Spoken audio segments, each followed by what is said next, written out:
I've read the entire Borpa token white paper, and here's why everyone is so excited for it and why it's so hyped. Just say this is the entire Borpa token supply with all of the different holders. Now what you do is you got this guy. He then sets aside some of the token for a liquidity pool, and what happens is you just get a tiny amount that's taxed and it's put over there. These guys do some trading back and forth, and as the trading happens, we get a little bit of tax. This guy pulls back the liquidity pool, gets taxed. And then what happens is over time, as the trading happens, we get a whole bunch of tokens that are taken out of the supply.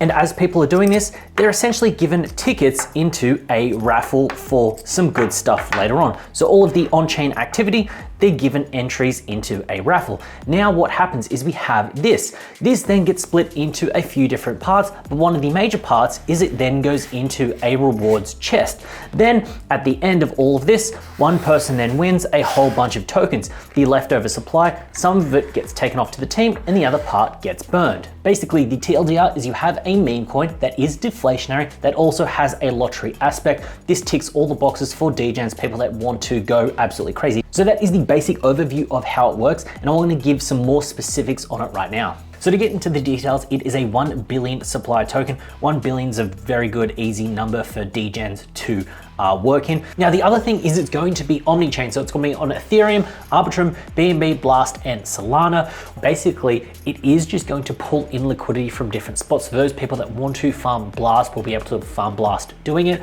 People that want to be on Solana, Ethereum, etc. I think that's bullish, and I think that shows a little bit of more technical aptitude when it comes to what the team is building, and not just some basement dwelling sort of meme creators just punching something out. So yeah, that's another reason why people are bullish. Now, they have done a private sale with a bunch of prominent names in the crypto space, and this is really just to kind of add legitimacy to it and get people to kind of FOMO in. And you can see the list of names here. It's absolutely crazy, and there's a bunch more that they haven't got on this list that have done it. Now, the whitelisting spots will be running for another 15 days or so, and they are a $200 allocation, and this is for an FDV of 5.6 million, but a market cap of 1.4 when they actually go to launch. And whitelisting is going to be slightly over allocated, first come, first serve. Absolutely hate that, trash, don't like it, but that's just what they do. In full disclosure, I do have a whitelist spot for myself. To me, this is the first come, first serve, so it's not a guarantee. And also I got some spots for my Discord. So yeah, just please keep that in mind as I kind of run through this. Now, I touched on it earlier, but why is everyone absolutely excited for this and hyped for it? First off, the FDV is quite low for what a meme coin could be, especially with the hype that you've got. But you've also got the game theory, the liquidity pools, the staking, the burning, all of that kind of stuff that really just put this into overdrive and really create a big Ponzi-nomics and Ponzi coin overall. Now, I use the word Ponzi-nomics, I use the word Ponzi coin.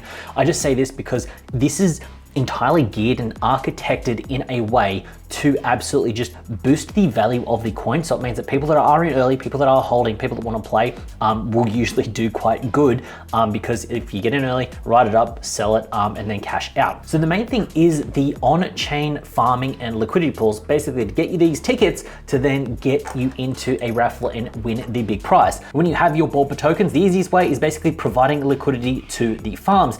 Now, what this does give you is you then get 30% of your tokens back, and then 70% of your tokens are ex-Borpa tokens, which should basically redeem for Borpa, but they unlock over a 28-day period. And they call it slashing when you take the ex-Borpa tokens that you yet to receive and kind of cutting them off and converting them to Borpa, they then burn the supply of it. Now, the example that they've got here is a user has 10 grand, they then claim 2 million in Borpa tokens, that's liquid that you can then trade and do some stuff with, and you're given 4.6. What happens after 10 days is you take the 1.66 liquid tokens back out, and the leftover 3 million is burnt and then gone. Now, what this does is it gets people to, because some people won't want to do it, and this is where the game theory comes into it. There will be tokens that are just actively being burnt and it's just going to go absolutely crazy and hard from the beginning. But there will be people that lock their tokens up for a longer period of time to receive a boost, which then gives them a higher chance of actually receiving that reward and that chest later on.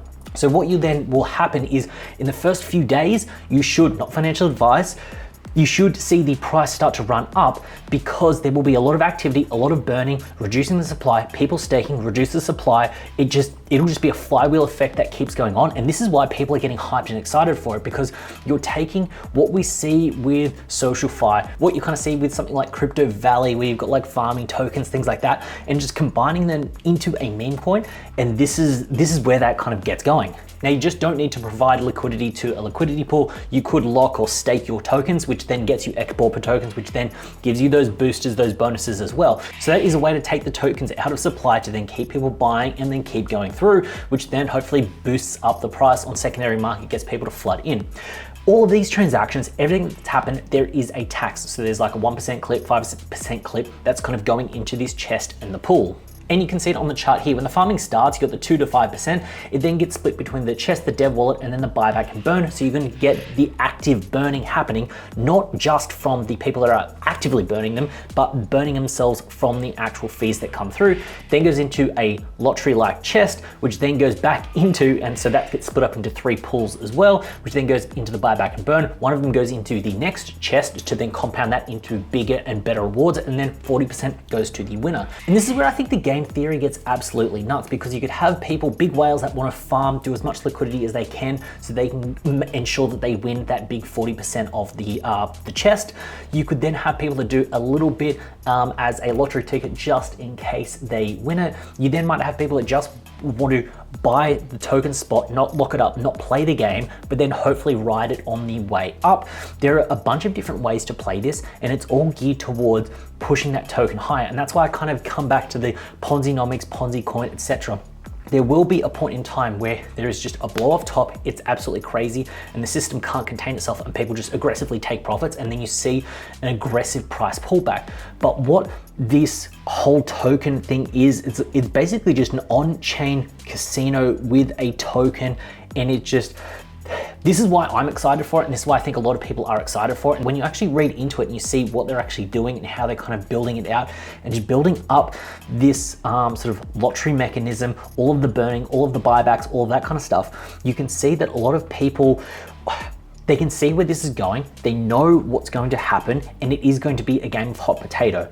Now, where I think you need to be careful about this is if you are buying spot, not financial advice, be careful and aggressively take profits. So if you do buy in with $1,000 and you then end up making 3 or 4, take that initial off the table. So you're just riding with house money, and then take some clips very aggressively, because these run up very fast, but they crash just as fast. You then also have people that want to actively participate in the farming, in the liquidity pools, to actually get their tickets to essentially hopefully win the big prize. Me personally, I most likely won't do that, because I want to stay as liquid as possible, because the way that these things run and the way that you see these kind of run over and over again, it gets very scary, it gets very frothy, and it's just absolutely nuts. Now, the other thing, and I've left it to the end, is basically the IP and what they're building around it. It does look very memeable. It does kind of play itself out. They've actually got an artist on the team, and I think that's important too, just to kind of build out this ecosystem as a whole. Character looks funny, that's fine. The reason I left it at the end is because I feel like this is a nice to have, it's a sprinkle on top. It's what catches people's attention to then dive in a little bit deeper. If this was laid out very technical from day one, I don't think people would have accepted it. You see this character, you go, hey, character, it looks like it could be a funny meme. Borpa, sounds like a funny word, funny meme. You then dive in, you have a look, and then you kind of go a little bit deeper. You then see what could happen if you've played meme coins before, and then you kind of go for it. So yeah, I wanted to leave that right to the end, because I don't think it's a big thing, but I think it's a nice to have. So yes, this wasn't the biggest technical breakdown of what the token is, but I wanted to give it to you in a simpler way, in a way that you're able to digest. And this is the way that I digested it, and the way that I'm thinking about it, and the way that I'm actually approaching it myself. I'm going to try on the first come, first serve. I will be buying off secondary straight away. I'll be using Shuriken as my Telegram trading bot. As soon as it goes live, that's what I'm going to do. Link to Shuriken up here or down there, so you can go check that out. That's what I'm going to use to kind of get in as soon as I can can once the liquidity pools are set up. And then I think that I'm personally going to hold some spot, take out my initials and just let it ride and see where it goes. Because of a $5.6 million FDV, I could see this getting to a 100 million quite easy. So you're seeing that's a 20x. I don't think that's unheard of. I think you're getting to a 200 or 300 million. Yeah, that's fine. I think 500 million, which is essentially a 100x, that might be a little bit hard, but we'll kind of see how it goes. If they do get some great listings, some great exchanges, then yeah, there's that. I'm always going to keep a moon bag on the side just in case, because you don't want to sell too early, but you also don't want to take those profits. So yeah, hopefully you enjoyed that breakdown. Hopefully you enjoyed the way that I kind of articulated it a little bit using the rice. If you did, you know what to do. Drop some love down below. Hopefully you enjoyed watching the video. Hopefully I was able to enlighten you about Borpa and the Borpa token. Yeah, I had a pleasure making this video. Hopefully you enjoyed watching it, and I look forward to seeing you in the next one.